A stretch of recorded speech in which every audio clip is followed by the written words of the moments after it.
মা, আমি তো যেমন ডিউটিতে যাই সেরকমই ডিউটিতে গেছিলাম, কিন্তু আমি তো জানতাম না যে আজই হবে আমার শেষ দিন। আমি তো আমার জুনিয়রদের সাথে একসাথে কত গল্প করতে করতে রাতের খাবার খেয়েছিলাম। জানো মা, অনলাইন থেকে অর্ডার করে আনিয়েছিলাম আমার প্রিয় খাবারটা, ওটাই আজ খেয়েছিলাম।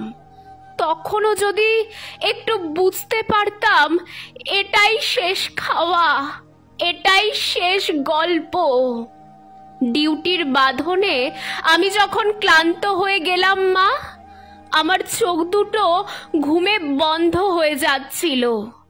একটু শরীরের ক্লান্তি মেটাতে তাই গেলাম। তখনও যদি বুঝতাম মা সারা জীবনের মতো বিশ্রামে চলে যাব। তখন ভোর রাত, আমি ওয়ার্ডে একা। তখন ভোরের শীতল বাতাস আমার একটু ঠান্ডা লাগতেই আমি লাল চাদরটা ঢাকা দিয়ে একটু চোখ বন্ধ করেছিলাম শুধু। সেই সময়ের অপেক্ষায় থাকা ওরা আমার সাথে। ছি মা, আমার খুব কষ্ট হচ্ছিল জানো তো।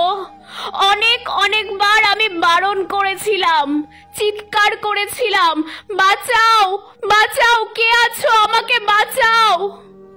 কিন্তু কেউ আমার চিৎকার, আমার আর্তনাদ শুনতে পায়নি জানো তো মা। আর ওরা আরো পশুর থেকেও বিচ্ছিরি ব্যবহার করতে লাগলো, খেলতে লাগলো আমাকে নিয়ে। ওরা, আমি ওদের হাতে পায়ে পড়লাম জানো তো। আমি এটাও বললাম যে আমাকে ছেড়ে দাও, দয়া করে ছেড়ে দাও, আমি কাউকে কিছু বলবো না, আমাকে যেতে দাও। কিন্তু ওরা আর আমায় তোমার কাছে একবার যাওয়ার সুযোগটা দিল না, দিল না তোমার কোলে শেষবারের মতো মাথা রাখতে দিতে, দিল না শেষবার তোমার হাসি ভরা মুখটা দেখার সুযোগ, দিল না বাবার স্বপ্নে তার রাজকন্যার বড় ডাক্তার হওয়ার কাহিনীকে সত্যি করতে। আমার গলা টিপে ধরে, নিজেদের সর্বশক্তি দিয়ে আমার গলা চেপে ধরে। জানো মা, আমি অনেক চেষ্টা করছিলাম বাঁচার, কিন্তু আজ হয়তো ভগবানও চাইনি যে আমি বেঁচে থাকি। ওই পশুদের শক্তির কাছে আমি হেরে যাই, আমার গলার হাড় ভেঙে যায়। ওরা আমায় ওভাবেই ওখানে ফেলে রেখে চলে যায় বিবস্ত্র ভাবে।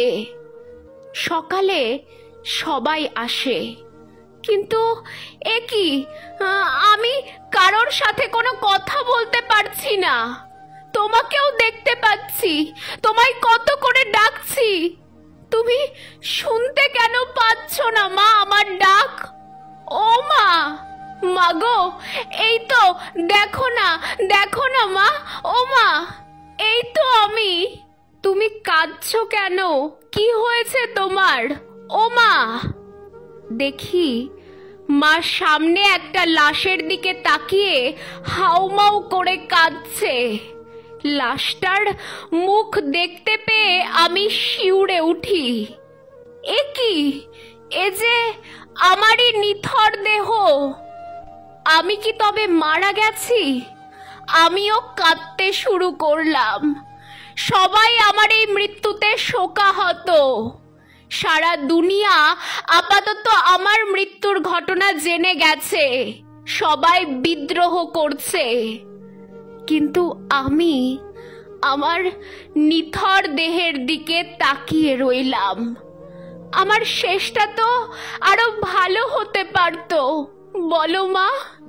দেখো না মা, ওরা আমার মুখের দেহের কি বিচ্ছিরি অবস্থা করেছে।